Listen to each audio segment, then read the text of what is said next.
Good morning everyone, good evening o anumang oras na nasa inyo sa gabing ito o sa umagang ito. Welcome to the Ladder to Heaven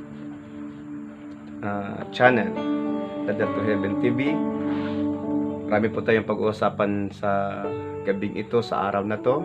But first, purihin po natin ang ating Panginoon sapagkat sinasabi po ng Panginoon Diyos, I will inhabit the praises of my people. Papurihan po natin siya. Ato siyang kantahan. Give thanks with a grateful heart. Salamat po tayo sa Panginoon.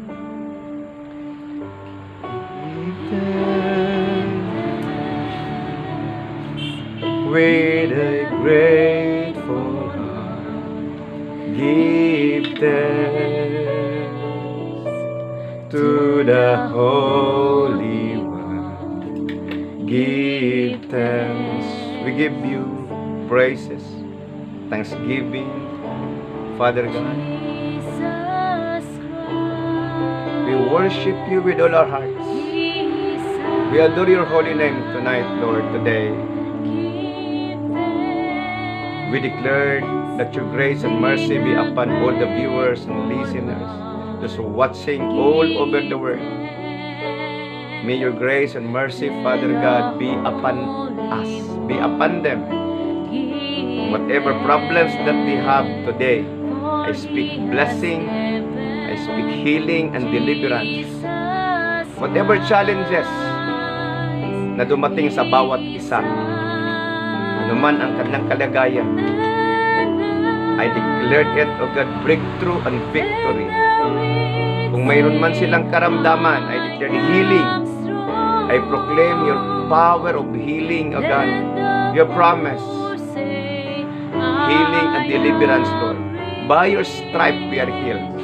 And I release healing upon every one of us, upon everyone who have suffered sickness and disease. In Jesus' name. And now, let the weak say, I am strong. Let the poor say, I am rich, because of what the Lord has done for us. Give thanks. Thank you, Lord. Thank you, Holy Spirit. Thank you for your wonderful presence tonight, today. In Jesus' name, amen and amen. Muli po, ito po si Pastor John Palermo ng Ladder to Heaven Ministry at Ladder to Heaven TV. Karong gabi una, atong hisgutan, we will talk about the hindrance of blessing sa mga nanampalataya. Bakit marami pong mga nanampalataya na nakatira pa din, they're living in the poverty line, na yung promise po ng Panginoon sa atin na tayo magkakaroon ng masaganang buhay. Kaya pag-uusapan natin ang patungkol sa mga nakaharang hindrances of blessing and prosperity of the believers of Christ. So lahat nyo po, kung meron po kayong notes dyan, kuha po kayo ng notes tuwing po kayo aantabay sa amin as you're listening and watching this channel. Kuha po kayo ng notes ninyo, ballpen po ninyo, o kung meron po kayong maisulat, so that kung anong pag-uusapan natin at tatalakayan natin dito po, ay meron po kayong pagkatapos meron po kayong babasahin, sapagkat when you heard, you will forget, but when you read, you will remember, and when you do, you understand. Amen po. Okay, pag-usapan natin, bakit po ba marami pong mga nanampalataya na nandoon pa din sa kahirapan? Ano kaya ang dahilan yan? What are the reasons why many believers of Christ are struggling financially, living in the poverty line or sometimes below poverty lines. Kaya po pag-uusapan natin yan on paano po tayo makapagtagumpay, how can we overcome, how can we experience victory over the power of poverty, over the power of crisis, over the power of struggles and financial situations. Babasahin ko po ang mga talatang ito, Jeremiah chapter 29 verse 11. Ito pong mga God's promise of abundance. Para alam natin na bakit ba ako'y naghihirap, na yun palang saad sa Ginoo. The promises of God is abundant life. Bakit po kabaliktaran pong nangyayari sa akin? Bakit po palang taliwas yung salita ng Diyos sa aking kalagayan? Kaya pag-uusapan natin, babasahin ko muna. Jeremiah chapter 29 verse 11 says, I have a plan set for you, says the Lord. Plans to prosper you, not to harm you. Plans to give you hope and a future. John chapter 10 verse 10, the thief comes to steal, to kill, and to destroy. But I have come, the Lord Jesus says, I have come that you may have life and have it abundantly. Matthew 6:33 po nakasaad. Seek first the kingdom of God and His righteousness, and all these things shall be added unto you. Ano daw? Unahon nato pagpangita ang gingharian sa Ginoo, magkinabuhi ta nga matarong, ug ang tanang butang nga atong gikinahanglan idugang sa Ginoo sa imuha. Kita mo po, that is the package of God's blessing. Bakit po ang nangyayari ay kabaliktaran yung karamihan po sa mga nanampalataya? Bakit po kabaliktaran yung nangyayari? Para bang ang Panginoon ay nagsisinungaling? Para bang ang kanyang salita ay hindi totoo? Itutuo naman po yung salita ng Panginoon.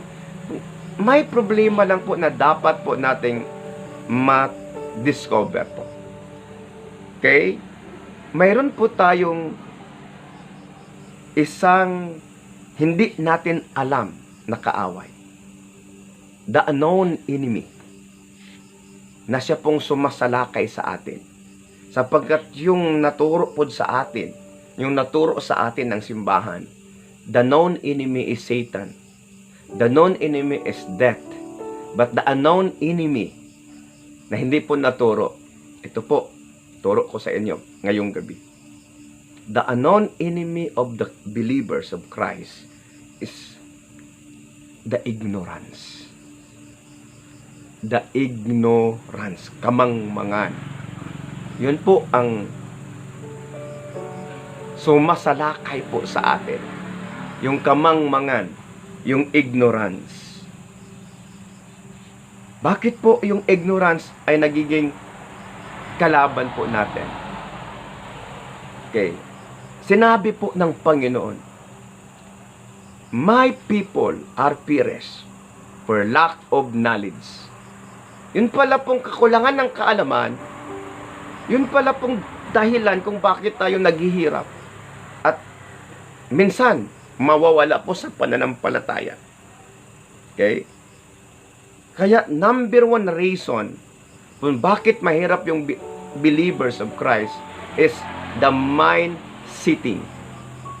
Lahat po magsabi, mind sitting. Yung mindset po. Ano pong mindset ng mga karamihan? Number one, ito pong marinig natin, ha? Siguro yung iba nakarinig na o nasabi nyo na ito. Okay lang mahirap basta may Panginoon sa buhay. Okay lang mahirap basta may Panginoon sa buhay. Yan po ang armas ng kamangmangan. Number two, makontento tayo sa ating kalagayan sapagkat ito po'y kalooban ng Diyos. Ipagkahirapan po na sa iyo, at wala kang ginawa, ayun, kamangmangan yon. Okay? Yung mahirap ka, wala kang ginawa, kamangmangan yon. Alam nyo kapatid, hindi kasalanan isinilang mahirap. Ngunit malaking pagkakamali pag namatay tayong mahirap. Ulitin ko, hindi kasalanan na isinilang kang mahirap. Kasi lahat naman tayo isinilang mahirap, wala nga tayong pira. Di ba? Pag anak sa ato, sa atong mama, wala man tayong gidala nga sinsilyo. Wala tayong gidala nga pitaka. Every one of us, ang gidala nato pusod. Pero nga nung naidato, bakit may mayaman? Bakit may mahirap? Sapagkat dito po, yung kulang, yung ignorance po, ay nananahan sa isipan ng isang tao. Kaya po nagkakaroon ng kahirapan. Okay? So, ignorance is our unknown enemy. Lahat magsabi, unknown enemy. Kung mayroon ka pong katabi dyan, sabihin mo, our unknown enemy is ignorance. Yung enemy natin na hindi natin alam, sumasalakay. Kaya nga wala tayong kamuwang-muwang na sinasalakay pala tayo. Kasi hindi natin alam kalaban pala siya. Yung kamangmangan. My people are perished for lack of knowledge. Yan po sinasabi ng Panginoon. Now ngayon, yung sinasabi ng John chapter 10 verse 10, Matthew 6:33 at saka Jeremiah chapter 29 verse 11 po. That is the package of God's promises. Yan po dapat ang isipin natin. Ito kalooban pala ito ng Panginoon kung ako'y sumasagana, ako'y magkakaroon ng breakthrough financially. Hindi ito prosperity gospel, do not wrong me. Prosperity gospel is teaching you to prosper without teaching you the way of the Lord. Hindi po ako hihingi ng anuman sa inyong support. Kasi yung prosperity gospel humihingi po sa mga nanonood. Ang layunin po ng Ladder to Heaven TV ay ipaliwanag sa bawat tao ang kahalagahan ng karunungan na nagmumula sa Diyos. Sapagkat ang Panginoon po ay sinasabi niya na siya po ay magpapala sa lahat ng mga sumasampalataya sa Kanya. And that's the reason why. Bakit ang Panginoon bumaba? Bakit si Jesus Christ nagkatawang tao? Upang tayo po ay alisin doon sa kahirapan. Sapagkat yung kahirapan po ay isa pong sumpa. Ang kahirapan ay isang sumpa. Sumpa na namamana from generation to generation. Yung kahirapan. At yung pinaka-easing ipamana po. Maunay pinakadali na gyud kayo ipanghatag sa mga anak. Mo ipamana, ibilin sa mga anak ang kalisod. Na nga, let us open our mind. Wag mo po akong husgahan ng prosperity gospel, si Pastor Palermo. Ako po nagtuturo nito upang alam po natin kung papaano natin matamo on how can we obtain the promises of God. Okay? Proverbs chapter 10 verse 22. Sulat ninyo. Proverbs chapter 10, 22. Makadato ang panalangin sa Ginoo. Dili mo labaw ni ini ang kakugi. See? Makadato ang panalangin sa Ginoo. Dili mo labaw ni ini ang kakugi. So, the blessing of the Lord, Englishin natin, so that the viewers worldwide maiintindihan yung sinasabi ko. The blessing of the Lord make us rich, and He adds no sorrow of it. Okay, ano ba yung blessing of the Lord? The blessing of the Lord is wisdom. Ulit, sasabihin ko. The blessing of the Lord is wisdom. Wisdom.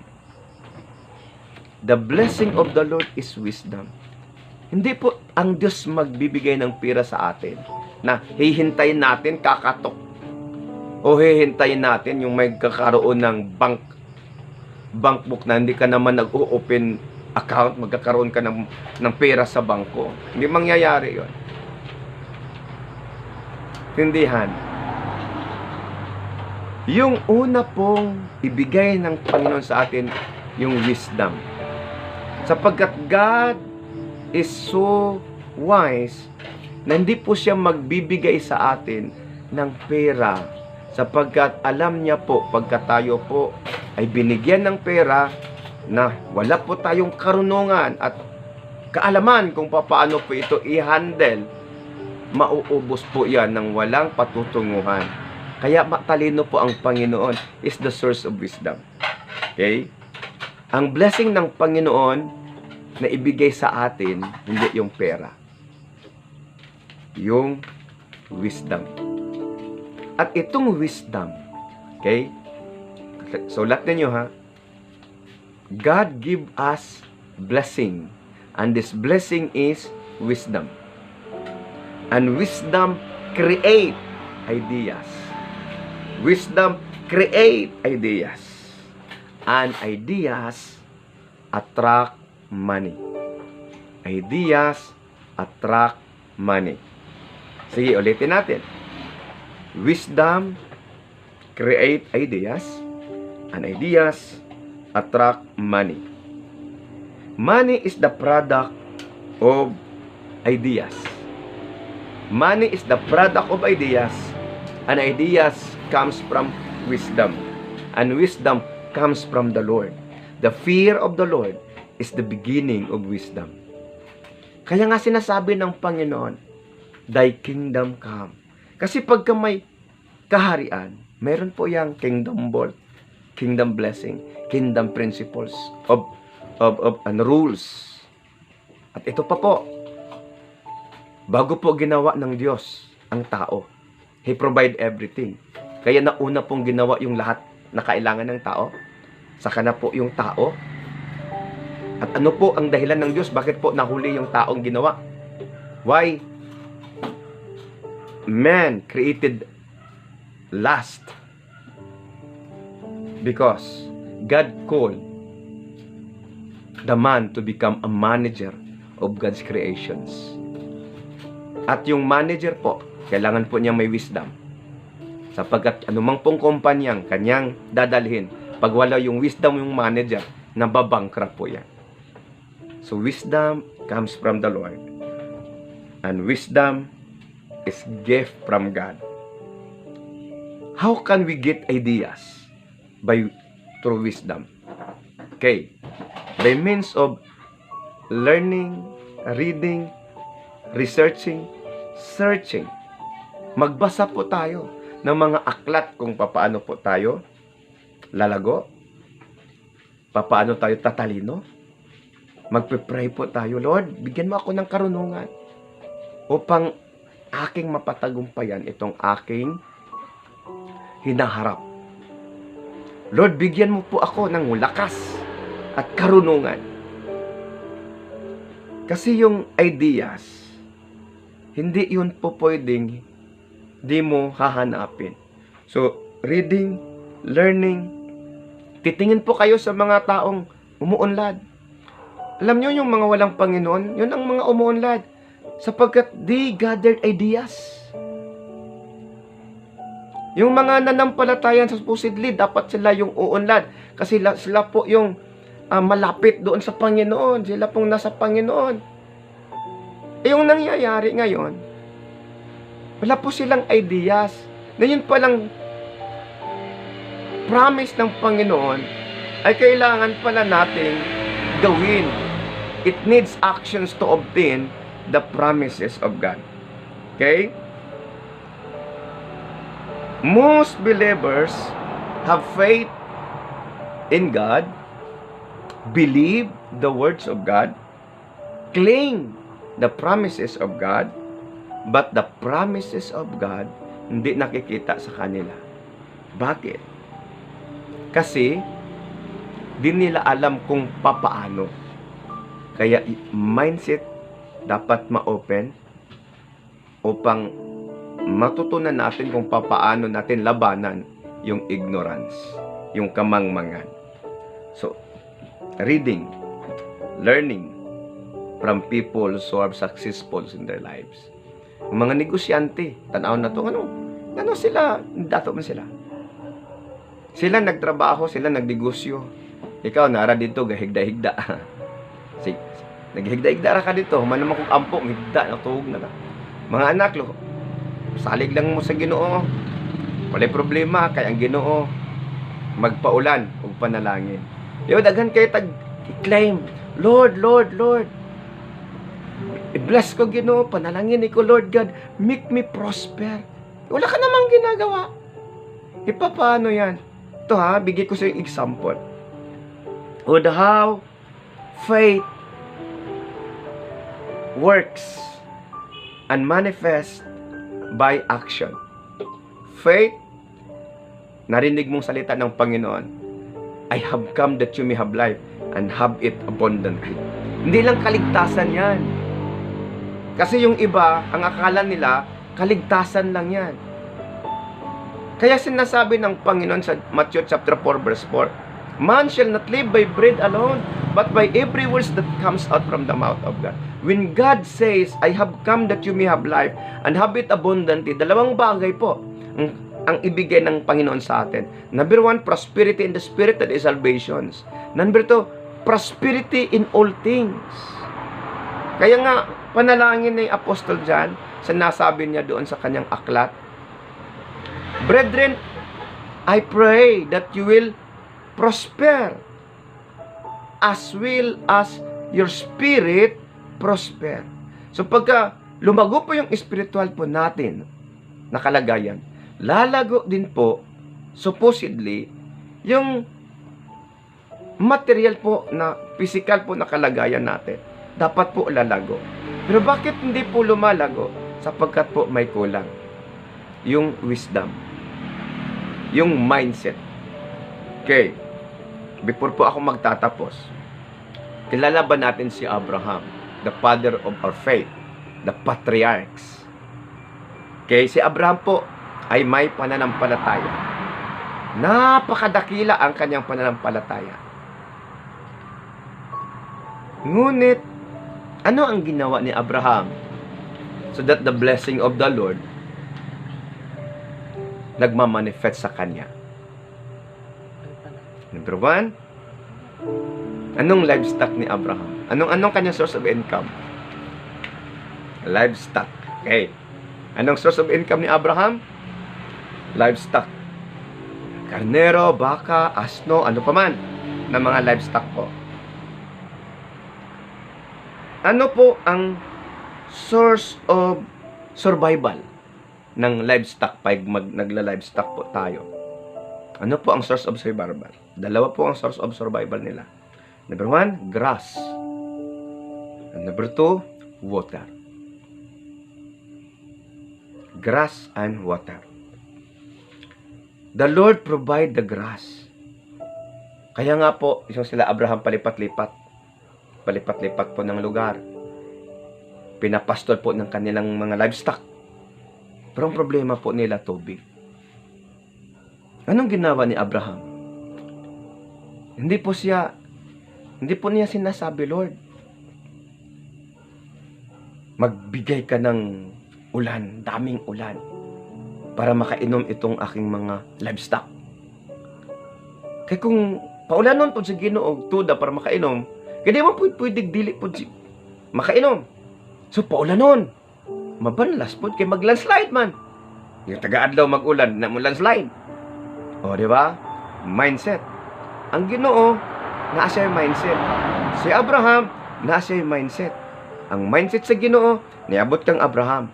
Sige mo ni Abraham. Para makatubig siya, nga dili magbaha.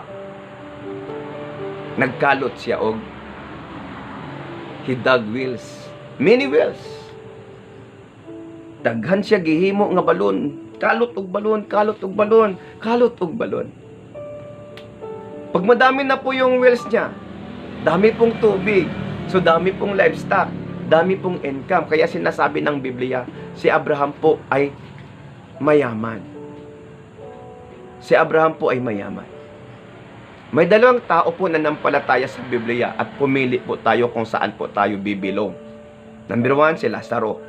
Nagkasama po sila ni Abraham. Si Lazaro po, kung gusto niyo po si Lazaro, kayo na lang po. Ako gugustuhin ko si Abraham. Yung mayaman, may Panginoon. Si Lazaro, walang yaman, may Panginoon. Ako gusto ko kay Abraham. Kayo po, saan po kayo lilinya? Kay Lazaro o kay Abraham? Kaya po, mindset. Mindset. Nais po ng Panginoon na pagpalain po tayo. Pero saan po ilalagay yung pagpapala? Saan po idadaan? Make a channel of blessing. Make a channel of blessing. Hindi po pinapakain yung tamad. At saka yung bubo ay hindi po pinagpapala. Kinsa man sa inyo ha, muhatag og 1 million sa tao nga wa kahibalo unsaon niyang 1 million. Kung dili gani ka muhatag, labon ng Ginoo. Munang daghan kayo magsigigilak, Lord, padato ako. Ang sa Ginoo lingo-lingo, dili pwede. Ngano man, mindset ang problema. Ignorance. So mayroon po itong part 2. Ito po munang part 1. I hope you understood and you have grasped the thoughts and wisdom na ibinigay ko po sa inyo sa gabi ito. Kalooban po ng Panginoon na tayo pagpapalain. Subalit may rin po tayong dapat gawin. Amen. Meron po tayong dapat gawin. Create channels of blessing. Create wills. Dag more wills. Si Abraham po. Kalot og daghan atabay. Daghan atabay, daghan tubig, daghan mananap, daghan panalangin. And the purpose of God, bakit kayo pagpapalain? So that you can be a blessing. You will be a blessing to others. Nawa po'y mayroon po kayo natutunan sa gabing ito. And kung mayroon man po na bless sa channel na ito, kindly subscribe and share this blessing, this channel to everyone. Marami po akong mga nakahanda pong ituturo. Marami pong mga revelations na ibinigay ng Diyos sa akin upang ituro ko po. Kaya po, kahit na hindi pa po masyadong maganda yung mga gamit namin, sinikap ko pong itong maumpisahan sapagkat alam ko po na I can reach out many by this way of preaching and teaching via YouTube, online, and social media. Kung meron man po na narito ngayon, nakatingin, nakaantabay, kung ano man ang sitwasyon mo, there is hope. Kung gaano man kadilim yung sitwasyon mo, tandaan mo, sa unahan po ay may liwanag. Kung gaano man kadami ang mga utang mo, God can solve that. Just open your mind. Say it to the Lord. Ask the Lord, grant me wisdom. Grant me wisdom. Kung mayroon man po kayong karamdaman, magpe-pray po tayo. Lahat po ng mga nariyan, kindly, taas po yung mga kamay ninyo. Close your eyes. Panginoong Diyos, I declare and I decree your grace and your blessing.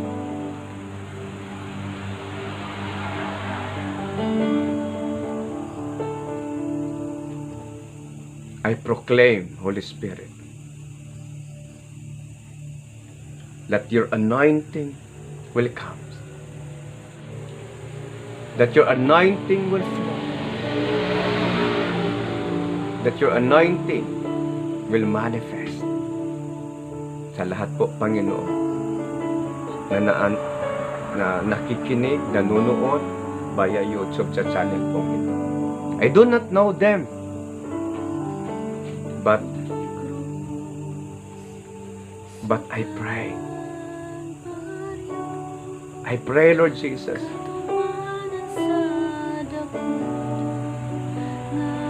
be it unto them, be it unto us, according to your word, according to your promises. Be it unto them according to your word, according to your promises. In the name of Jesus.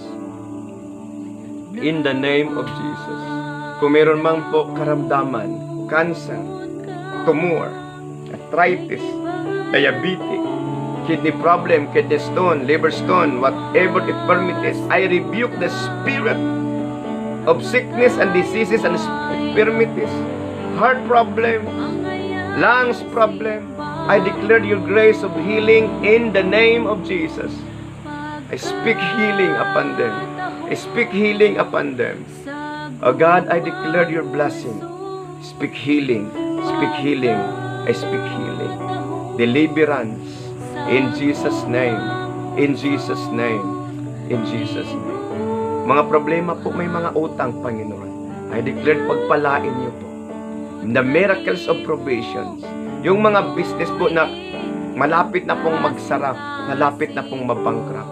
Lord God, as they subscribe, as they follow this channel, oh God, I declare, Lord God, there's gotta be awakening and transformations and revolutions upon their businesses in Jesus' name. I declared it, oh God, revival upon their finances, revival upon their finances in Jesus' name. Lord, nagkakaroon man sila ng relationship crisis sa pamilya, I speak harmony upon them. Lord God, I declare to strengthen the relationship of husband and wife, father and children, parents and children sa God. I declared it, O God. Yung mga pastor po nakikinig, Panginoon, pagpalain niyo po ang bawat pastor na nakikinig, umaantabay po sa channel pong ito. I declared it, and every pastors of the ladder to heaven will be blessed, will be blessed, will be blessed.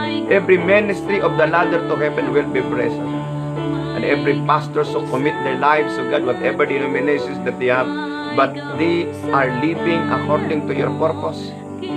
Lord God, help them, help them, help them in Jesus' name. Thank you, Holy Spirit.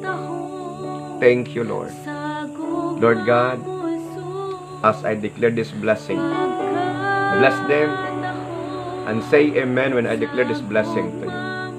The Lord will bless you and keep you. The Lord will bless you and His face shine upon you. The Lord will bless you and be gracious to you. The Lord will bless you and give you peace. Peace be to you and end to your house and everything that you have. In Jesus' name. Amen and amen. God bless po. Muli po, ito po ay ang Pastor John Palermo of the Ladder to Heaven Ministry. At kung narito po kayo dito sa Mindanao, narito po kayo sa Kabadbaran, kung ikaw po'y taga Kabadbaran na nanonood ngayon, andun po ang simbahan namin sa Barangay Kauswagan, Gym. Dan po kami nagtitipon-tipon. Every Sunday po. Dito po. Doon po kami nagtitipon-tipon. I invite everyone to join us of our worship. Kung saan man po kayo, meron po tayong mga simbahan sa Beriwila, Agusan Sur. Meron po tayong simbahan doon. At pastor po doon, na po sa Sampaguita sila pastor, Santos Caliao. Meron po tayo sa Surigao del Norte, sa Alipaw. You can contact din po si Pastor Arlene. Meron po tayo sa Bohol, doon sa Calatrava at saka sa Duero. Hanapin nyo lang po yung Ladder to Heaven. Doon po tayo dito sa Butuan. Meron po tayong ministry sa Butuan, sa may Lumina at saka sa may Ampayon. Hanapin nyo lang po yung mga Ladder to Heaven. Okay, at kung di po ninyo mahahanap, aantabay lang po kayo sa channel na ito. Subscribe and share to your family. Tapos, in every positions ng mga bago pong video na i-release ko po, kukuha po kayo ng mga